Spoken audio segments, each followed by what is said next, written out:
Well, hello everyone, and welcome to another episode of Harebrained Games. Today we're going to be reviewing a title called SpaceCorp, 2025 to 2300 AD by John Butterfield, a well-known designer for some of his previous exploits in, I believe, World War II era setting.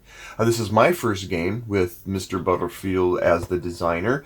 From GMT Games, it plays 1 to 4 players, and it involves traveling throughout the known universe in not 1, not 2, but 3 different eras, 3 different distinct gameplay phases in order to accumulate the most cash, make a profit, and be renowned for your fiscal exploits in the universe.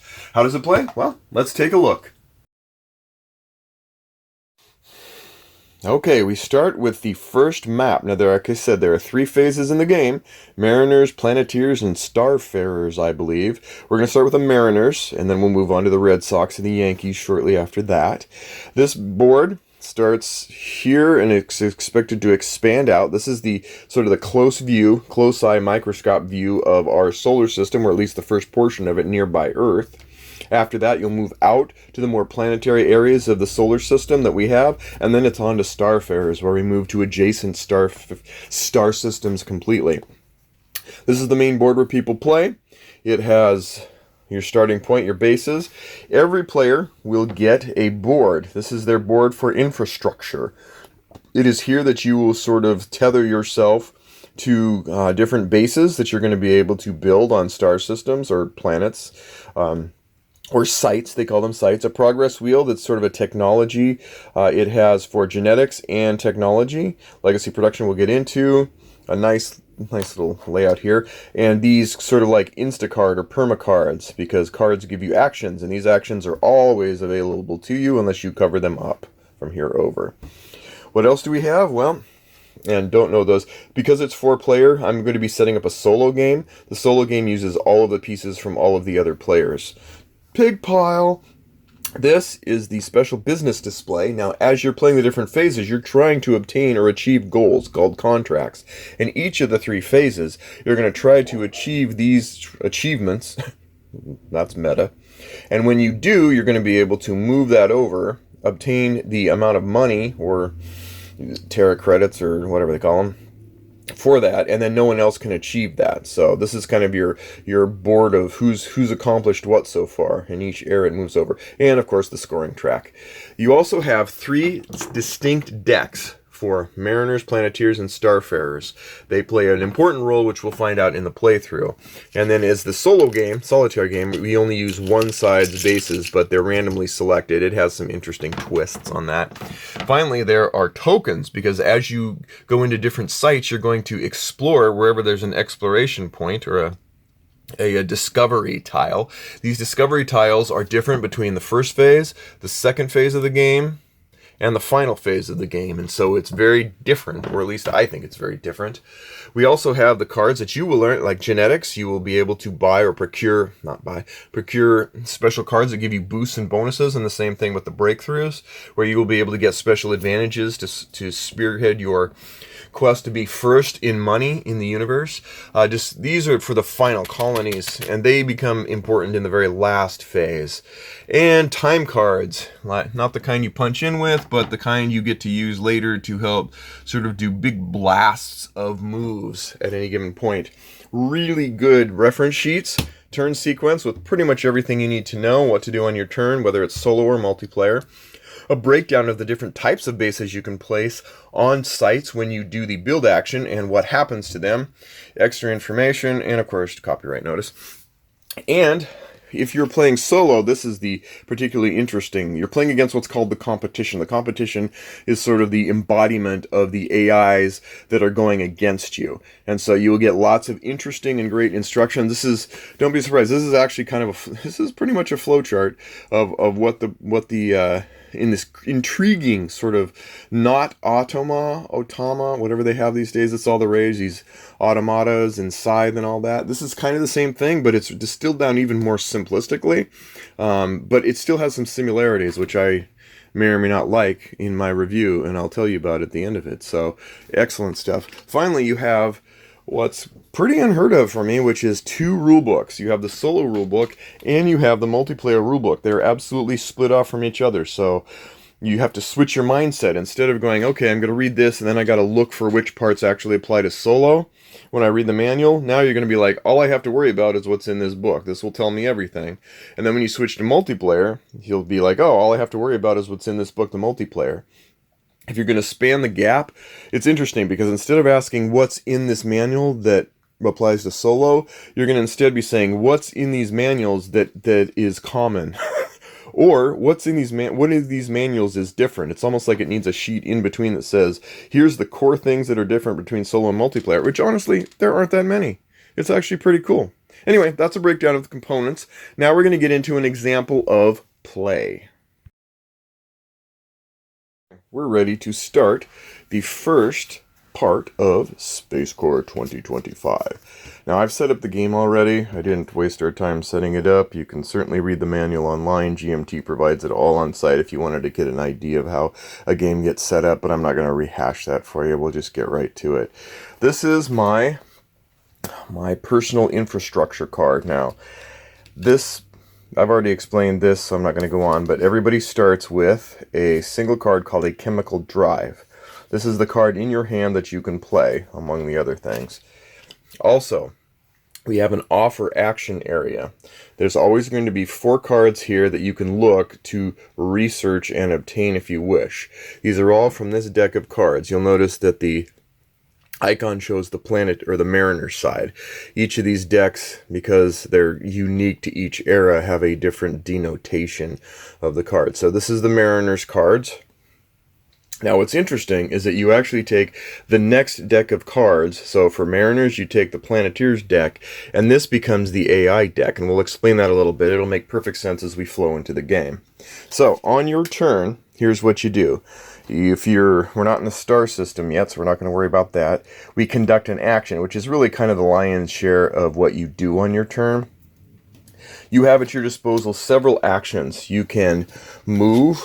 We'll go over them now, because each of these cards, you can play cards or you can use permanent bonuses from your infrastructure here to take actions. Research is basically grabbing cards. If I were to take this action now, I would say, I'm going to research. I have research too. I could grab 2 of these cards from this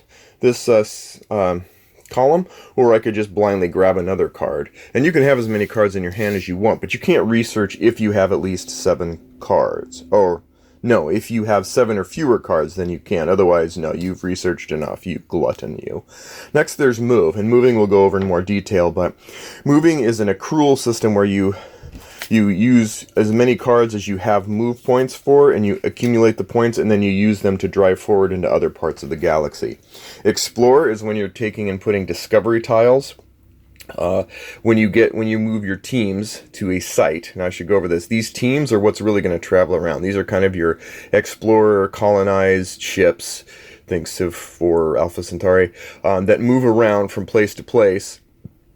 Then when they get there, they can explore if they wish, and it's available, or they can just flat out build bases, which is another thing we'll go over. But they're going to be moving around from place to place using certain rule sets, and then when they're done, you'll be building out bases and exploring tiles and getting bonuses. It's a hoot.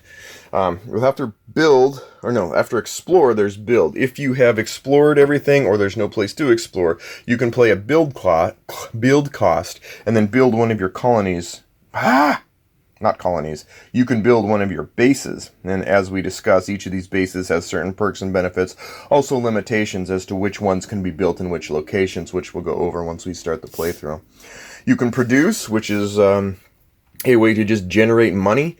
Certain bases will have options to generate money if you are the one that built the base on the site that had the discovery tile that has they call it the P number, but it's produce number. And you can produce you can produce on different bases based on how much you actually produce, and that just turns into money that winds up being really with your game victory point condition. Genetics and revelation we'll talk about later. That's sort of your technology track, and it's not really prevalent in the initial Mariners era. Upgrade is an interesting one. If you have cards that say may be used as infra, during your turn you can instead cover over areas, or any of these three, not that stays permanent here, like that, and then that might be, I mean, that's a dumb move because they're both ones, but you can say put it here, and suddenly now whenever you move, you've got a permanent 2 movement points that you can use to get from place to place. So you're upgrading your infrastructure. And in the solo mode, there's no sharing, so I'm not going to go over that particular rule. But in the multiplayer game, it is entirely possible to share other people's bases, other people's infrastructure, always at a cost. Anyway, with that, let's just start diving in, and we'll take a turn. Okay, so competition always goes first, which is fine. Well, as long as I win. So it takes the top card of the other deck, the deck here that would normally have things for the Planeteers era, but we're not caring about anything but what's on the bottom. So remove that and just worry about this. He gives us 2 names, Solar, LP2, and North Mars. Now what do we do with those? Well, in this case, because they're name of sites, and everything on the board all of these are sites, these like planets and such are all sites. That's the base term for them. We look and go, okay, solar LP2. That means solar Lagrange point 2. Now where is that puppy? Right there. Okay, so we look and we ask our instructions. Okay, we have a situation. This is a Lagrange site. A competition team, in other words, an enemy like team, is not there. It's empty. So if it's a Lagrange site, well, that's simple. We just place one of these. Color doesn't matter. There we go. How exciting is that? And that turn is done. That's it for the AI, and that's all it cares about. It does check and see if there's any conditions that it has met, but clearly it also is too early for that. So now it's my turn. So what am I going to do? Well, I have some ideas, some aspirations, as it were. I would like to actually go explore and build bases, because bases are the bomb.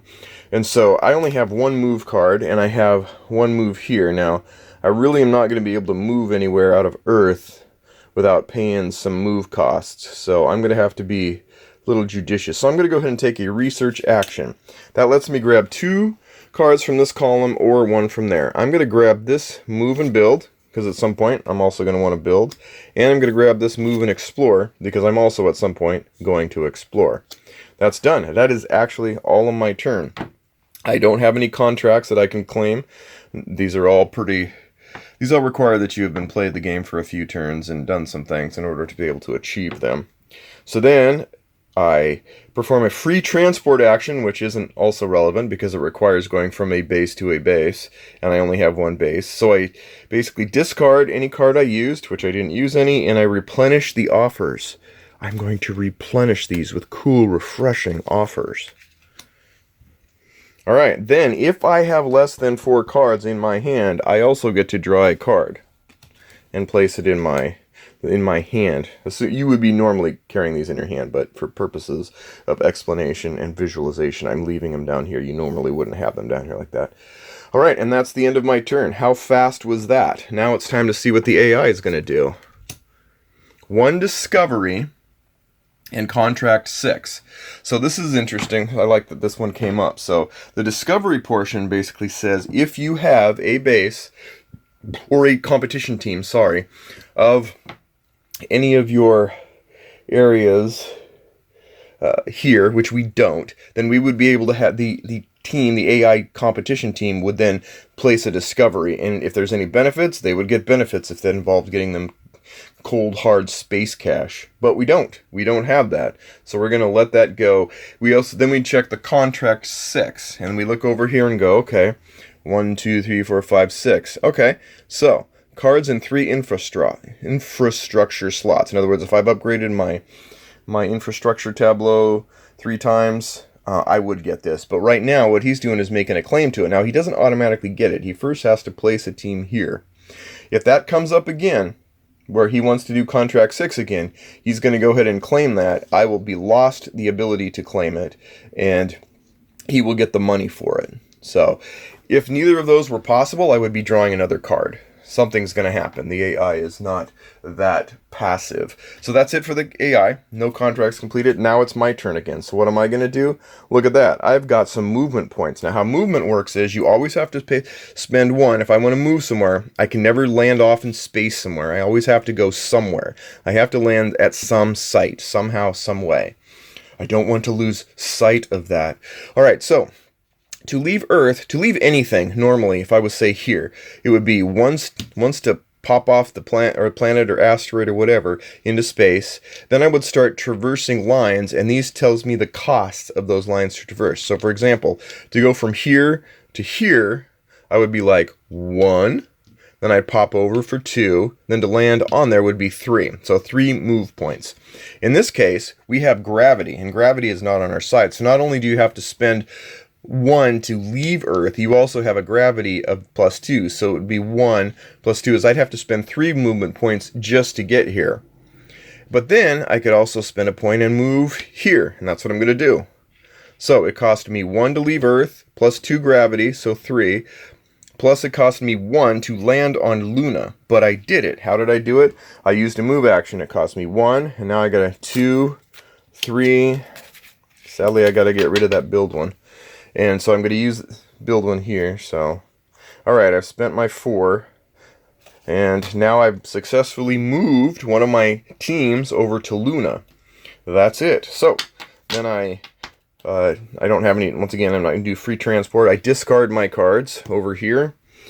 And I replenish offers. I don't need to do that. Draw a card if 4 or lesser hands. So now I have 2. Alright. Well, that was that. Now I'm going to go back to the AI and see what the AI is going to do. Luna! Ho, ho, ho, ho, ho. I'm glad I got there in time. Now we're going to look at the instructions again. So, a competition team is not present here, so it's going to place one. Now we've got a little bit of a race in our hands. Look at that. Now we're both there. Now, certain cards can come up in the future where he builds a discovery instead of me, and then he builds a base. Or I could try and get that base built real fast. But to do that, I first have to explore. You can't build a base where you haven't explored. So he's done. He's done his turn. That was quick. And now we're going to do my turn. And I'm going to go ahead and just lickety-split explore. Now, I'm not saying I'm making optimal moves here, so don't critique me on that. I'm just showing you the game. I'm sure someone has great ideas on where I should have put stuff. For one thing, I should be upgrading my infrastructure. I did explore. The cost of exploring is E1, explore 1. So I spent the explore point. Now I grab one of these. What the heck? Why is that there? That's not right. Silly man. Okay, E1. There's E1 and E2 in here. So somewhere in here is, yeah, E2. So I'll rearrange those off camera. But anyway, E1 says, ooh, I have abundant ore. Woohoo! Wow, I like this. Look at that. Now, the abundant ore, P0. That means that this can produce, but right now it doesn't produce anything. There are certain things you can do to up that production during the course of the game, but right now it is production capable, but it doesn't actually produce anything yet. And we have finished our exploration phase. Yay! Yay! Yay! Alright, nothing to do. Everything else is fine. No kosher. No. So, alright. And we got that. I like it. Alright, so with that done, we have now moved. We have explored. Now it's the AI's turn. So we're going to flip that over. Solar LP5. Look at that. We're getting real quick at this. There you go. Have a base. Alright. Now it's back to us again because there's still no contracts worth fulfilling. These are long term. All right, so now that I've done this, I have an excellent plan. This is like Blitzkrieg incarnate. Notice I have only 1 build point on this card. That's all I have in my arsenal. Yet, look at that. Luna says that the normal build cost is 2. But the base cost of building is now -2, which means it's free. Let me double check that. Confirmed. It is 0 cost to build a base on this site. So now we get to look up our happy peppy list of things to build. And you'll notice that each of these, it has a different era, and some of these same bases have different characteristics based on which era they're in, like spaceports, for example.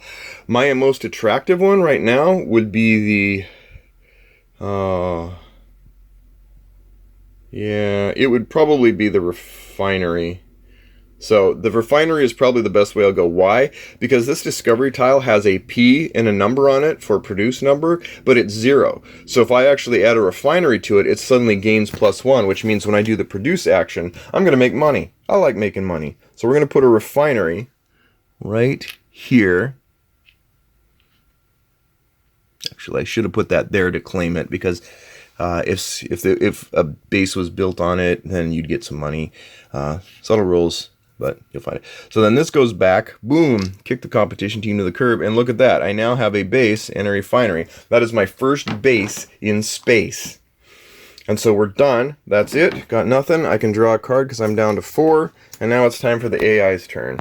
AI says, offers 2-3. Offers 2-3. So, and you'll notice it has the symbol. Symbols are important because as this is playing a part, you are going to get rid of offers, simulating the competition, removing offers from here. Now, because it has this particular symbol there, competitor offers, then that means that if it's a move upgrade or an explore upgrade, then the AI is going to get some money. If it's a build upgrade, it gets money. So if it's an upgrade of any kind, it's money. So we're going to go ahead and do that now. So I kind of dodged a bullet on that because none of these are actually upgrades. Now what do I mean by upgrade?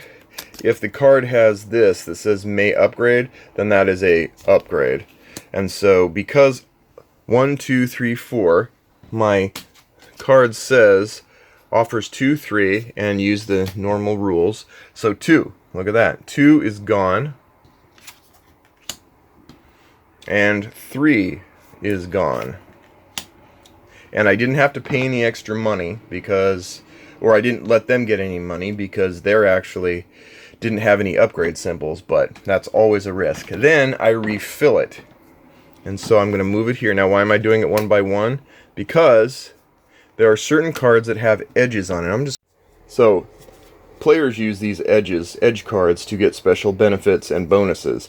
In this case, if I draw it as part of an offers action, competitive action AI choice here, where I'm actually like ditching and redrawing, I would then take this edge card by name and then look it up on the corresponding table, and there's a specific AI action instead of this edge card that gets played out, which can mess with me even more. That hasn't happened yet, but it does. And the other thing is if you use it and then discard it and then you redraw, and if there's another edge card, you just keep rolling. So it can get pretty nasty. The AI can have some spurts that really mess with you. So with that, let's continue on. Back to me. So I have some interesting times here. I've got 3 cards. I don't really have anything cool infrastructure-wise that I'd like to utilize, but so I'm going to go ahead and what the heck? I'm going to go ahead and produce a research. Research gives me 2, so I'm going to take this card, and I'm going to go ahead and take a risk and just grab a card from here. Look at that. Alright, so now I've got 5 cards, and that's it. So now it's off to the AI turn. Ooh, Solar LP4. Guess what? LP4 is unattended, so that's it. And we move on. How cool is that?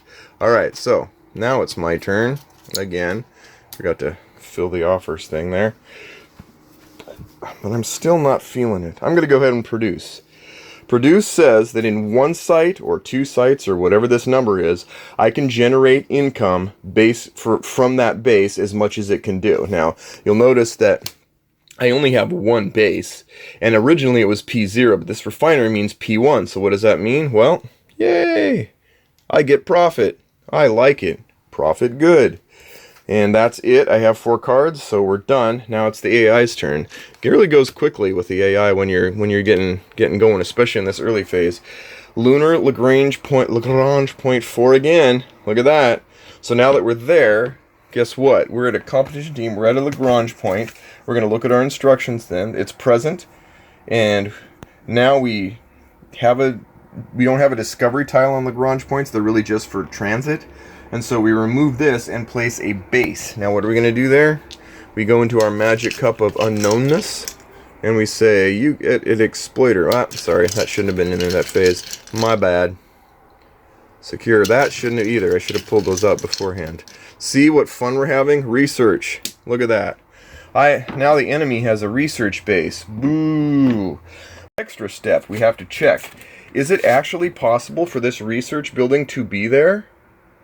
Yes, it is. A research facility can be anywhere, including a Lagrange point. If that happens, then...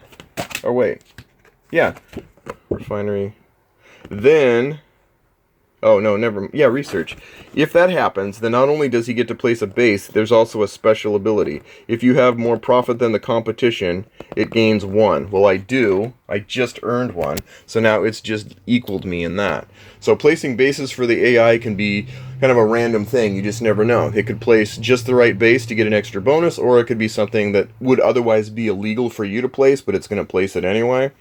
And then the base is still there, but it doesn't have that extra boost. And that's pretty much the end of the sort of run through. The idea, the objective of the game, which people have complained I don't actually start with that. I probably should have, but it's a race. The idea is you're trying to get either through this deck of cards, or you're supposed to be able to get a certain number of these objectives completed. So far, I've been going through the deck. I haven't done well with getting these completed. For example... if I put 4 Lagrange bases down, I would have gotten 3 points and I would have completed that objective. And as time goes on, once you're here, you're going to move over and over. And actually, if you don't complete objectives, then they accrue. So if I complete this objectives, I get all of the points from there on down. So it gets pretty amazing there. The business can get really nasty. So I've shown you all that. The idea is when someone gets to the end of the game, if you get to the asteroid belt, if you get here, you get this first beyond, and that first beyond gives you a pretty significant advantage, or I think, when you go into the next phase of the game, which is the Planeteers era. So you're really working quickly to try to build bases, get money, accrue money from those bases, and try to position yourself for the next map. It's really good to build up your infrastructure. I didn't do an excellent job of showing that, but if you see cards that come up like this, where you can have one or the other, you can place it in there. There's some that you can go nuts on these and find some infrastructure cards that have double bonuses and such. I don't have any on me right now, but I'll just... Trust me on this. But that's kind of the general gist of the game. Everything I've shown you as far as the actions are what you're going to wind up doing over the course of time. There's little intricacies, but in other words, you saw moves, saw production, exploration. You didn't see the genetics yet, but that'll become, like I said, that's not really manifest that much in the first phase of this, but I'm going to actually go in now and explain to you, or at least visually kind of like show you what happens in the next 2 phases. Okay, so we've seen the Mariners. Now we're going to see the Planeteers board. When you change over from Mariners to Planeteers, 2 things happen of particular note. 1, the board changes. This is an entirely separate board. That's right.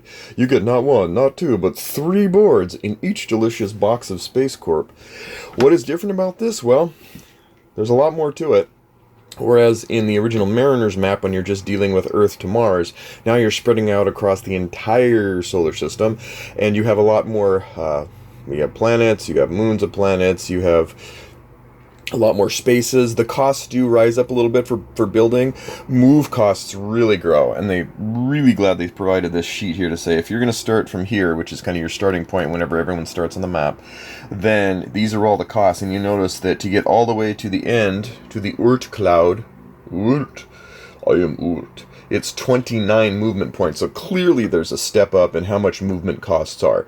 So what else is different? One big thing is radiation. From this area on, moving is not as simple as dropping down movement cards anymore. Now there are cards that actually have to provide shielding. You'll notice here as an example. You can build unshielded or you can build shielded. If even one of the cards that you use to build or move is shielded, then it's a shielded move. But unless you're starting from a place that is already protected with shield, well, from shielding and such, then when you start making moves, because of the radiation factor, you're going to need to provide shielded movement, or at least one card of shielded movement, or else you're going to incur costs, an additional cost. It's two units of profit for this board. I believe it's 3 units for Starfarers for the next board up. But it's kind of a trade-off. You're going to be able to move and do everything you could before, but now you've got to consider shielded movement and shielded building as well. So that's another factor that this Planeteers map has that wasn't in the Mariners map before it. The other thing is you can now pay a little bit of extra money. There's some rules about it. If you have just enough points for moving or building or exploring, but you need a little bit oomph more, you can now cut into your profits and pay a little extra. The rules are no more than, I believe, 3, and you can't pay more in profits than you did in other move points. But either way, there's ways to kind of boost it if you're just getting close but not quite there. And that's it. The other thing is the board, the Mariners board, flips over, and now you'll have cards. This is for Planeteers, this is for Starfarers, but you start getting your genetic adaptations and such. And these cards, which are over here, and you'll see them, they get placed on the board, but they give you special abilities and special bonuses that you can get as part of an action that you take. Like by spinning this wheel around. So you get genetics, then you move this around, and once you get here, then you break through, yay, I get a card. And then same thing with technologies. But those little bonuses and boosts that happen for the Planeteers map and beyond. So that's the difference with that. Now we'll talk about the Starfarers portion. After round 2, well, of the Planeteers portion, when someone gets to the, like, from the start to the area, then they can't do anything more. The same rules apply. If you run out of cards or you get enough, I believe 6 of these over contracts fulfilled, and that triggers the end game for that section of the game. Starfarers is much different. Starfarers has some things going for it that really do change the rule set of the game. The initial thing that you'll notice is that the movement costs are huge, or they jump up considerably. You're talking 80 and 70 and 60, and so you're moving here to large jumps to get to certain places, and no more is it simplified. Now it's kind of, you're exploding into star systems, not just planets or moons. What's valuable to know here is that when you're moving and you're trying to with your teams, they have to get here, and then they have, each turn they move forward and forward and forward. So instead of just going, hey, here I am at a base, here I am ready to explore, as you're moving your teams, they're going to be, say, going like jumping over here for 30 points here. They start here, then the next turn they naturally move here, then here. So there's a time cost to getting to where you are at a point where you can then start discovering, which exploration jumps up in cost. Building generally jumps up largely in cost. But the other interesting thing is that once you explore, you're exploring everything. You don't pick one or whatever. They're all explored, and building bases gets pretty pricey.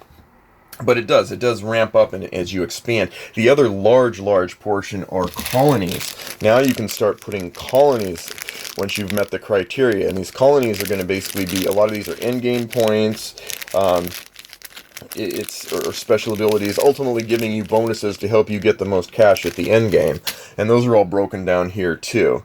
So basically that's it. When this portion of the game is over, then you count costs. Now colonization actually is interesting, because when you take the colonize action, rather than using build points, you have a whole set of conditions and situations that you're going to evaluate around you. So you're going to be building and doing all this stuff you normally would, but you're trying to position yourself to be able to colonize and get colony points based on these criteria. So that's where it kind of amps up the motivation and the rules and the details to try to get something really astounding towards the end game. And that's basically it. When you're done with this section, you count up the points, and whoever's got the most space cash is really the winner. So let's go over my final thoughts and tell you what I think of SpaceCorp 2025 to 2300 AD. Alright, SpaceCorp 2025. in space. No one can hear you review. Let's go over the cons first, because I tend to go negative then positive. There aren't many. There really aren't. I really didn't find a whole lot I didn't like. Maybe it would have been nice to have some spaceships instead of cubes to represent the teams that are being sent out, but that's minor at best. The solo multiplayer split with having an entire book for solo and an entire book for multiplayer. Some people found that jarring. I didn't necessarily. I actually found really good things to like about it. For one thing, it's kind of an odd twist of fate. Instead of looking through a book going, okay, what part of this applies to solo? Finding what pieces have to be rearranged or what different rules are there for solo or whatever. Instead, it's just like, here's a book for solo. You read this, you know. Here's a book for multiplayer. You read this, you know. And so it's, instead of looking for what's in there that's an exception to the rule for solo, instead you're looking through two rule books and going, okay, well, what bridges the gap? What of these two books actually is in common rather than what's exceptional? So that was a little different. Either way, I like the style and I really appreciate the extra effort that they put into it. The movement rules are a little interesting. It took me a little bit to kind of grapple with, particularly in the Planeteers map, where the extra, like, movement was the base movement is really kind of obvious, like just follow the path, just jump over the numbers and add them up. It's addition. Got a little bit weird trying to explain, you're doing that, but then you also have to adjust for other lunar costs from this planet to that planet. That said, there's a lot of helps on the board and in the manual, and it really isn't that hard, but it was something that I had to kind of force remembering to add those in. And the colony rules placement is not simple like, I'm going to do a colony action. It's more like, I am going to do a colony action, but here's a lot of criteria, a lot of little pieces to go check around. But that's at the end of the game, and by then you're pretty familiar with it. So that's it. Let's get into the pros. This is where it gets fun. Okay, so the map and components are top-notch. I really like them. They're not too busy, and they're not too not busy. Everything you need to know to play the game is almost all completely ensconced in the map boards. Not one, but both of them.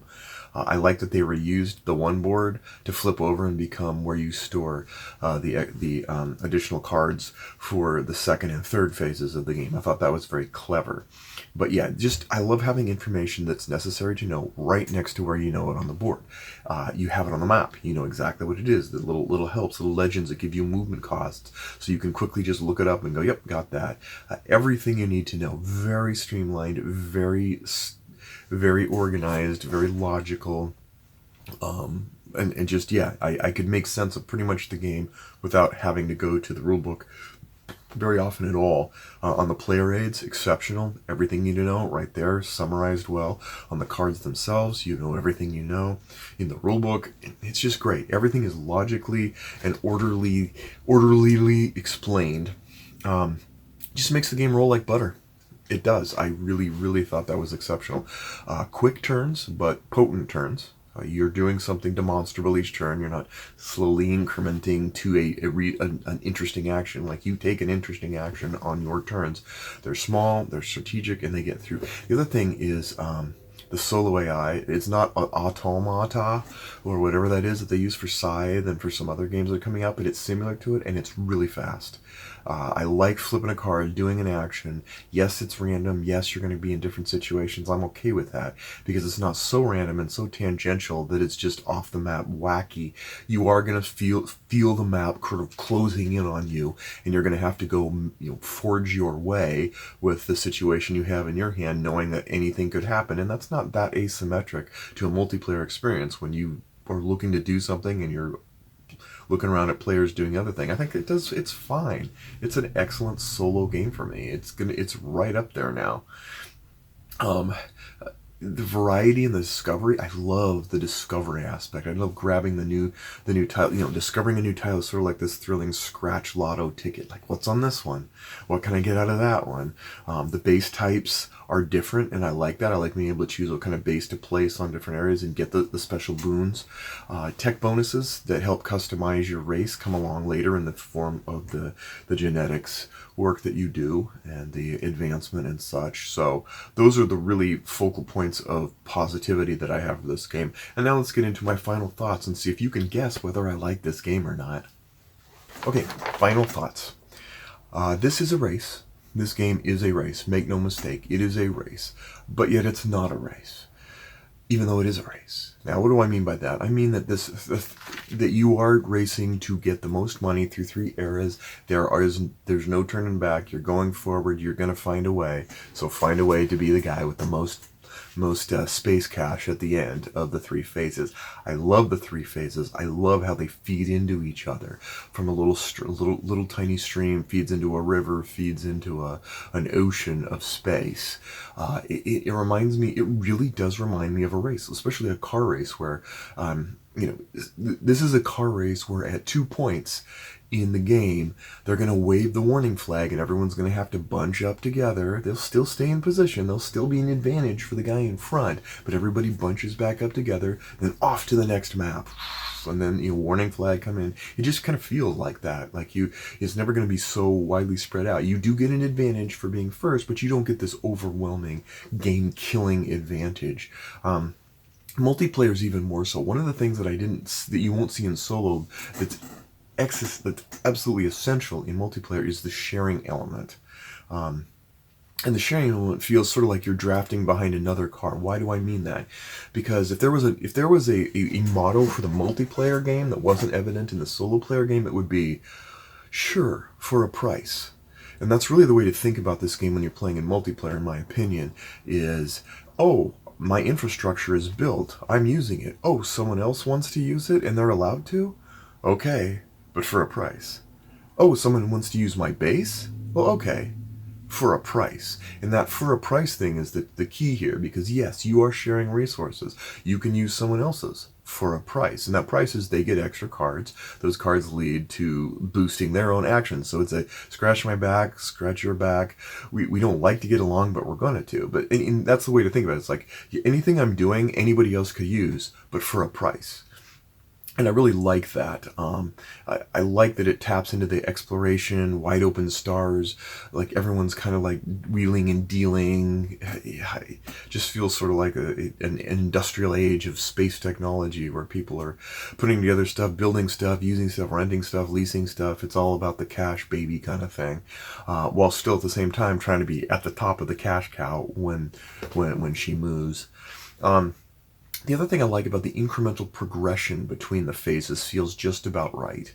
It makes sense. You go to Mars, then you flip over and you go from Mars out to the solar system, then you go out to other systems, and it feels right. It reminds me of like Civilization on PC, or Age of Empires is probably even a better example on why do I mean that? Because you have this age, and then you're doing this work, but then you choose at the right time to level up to the next age, and then suddenly things are a little bit more powerful, a little bit more mighty, and so then you level up to the next age, and they're not game breaking, they're not entire culture shifting, but they level up to the next sort of phase, and I like that. That's how it feels to me with this 3-map experience.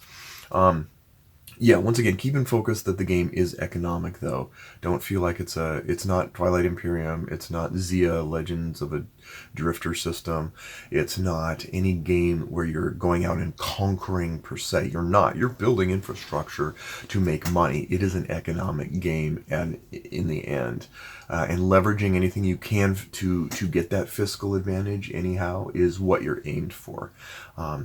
It's not a territorial game. Kind of a little bit like Conquest of Paradise from GMT games too. It had that same sort of like, without the push your luck element, you're still expanding out into the Polynesian waters. Here you're expanding out into space, but there is that kind of same feel of just growing, expanding. Although here the sharing aspect in multiplayer is kind of in a world all its own, from what I've seen. Very cerebral affair. This isn't wacky slapstick space cadets, Zia kind of thing. It feels cerebral. It's not humorless, but it does focus on eking out advantage and weighing advantage versus giving too much of an advantage to your opponents. Very plausible. It feels very plausible, and that might be a tribute to the books, which are also meant to be sort of technically plausible, in my opinion. It's fantastic solo. It's fantastic multiplayer. I have no reservations about recommending this game to anyone that's got an itch for space or pretty much any exploration game if they don't want to just go around and annihilate cultures. So like this game, as much as it seems just sort of space, Silence of Space, but it's not. This game sort of feels to me like a movie series, or that once you've done watching it, once you've watched that final episode, you feel kind of this pang of sadness that it didn't go on. And it's very rare for a game to make me feel that way, too, and yet this one does. I really resisted putting away the game to go on to another game because of the fun I was having, that I didn't really want to end. And what better credential could I give to a game than I want to keep playing it? Isn't that the ultimate credential of a game, is we like it, let's keep playing it? Anyway, that's my thoughts of SpaceCorp 2025. If you have a chance to play it, and you're in the mood for a space race exploration game, either by yourself or with some friends, this is this is the top-notch game that I would recommend for you. I will be playing this a lot. It's a keeper I won't be getting rid of, ever. So thanks again, and we'll see you next time on Harebrained Games.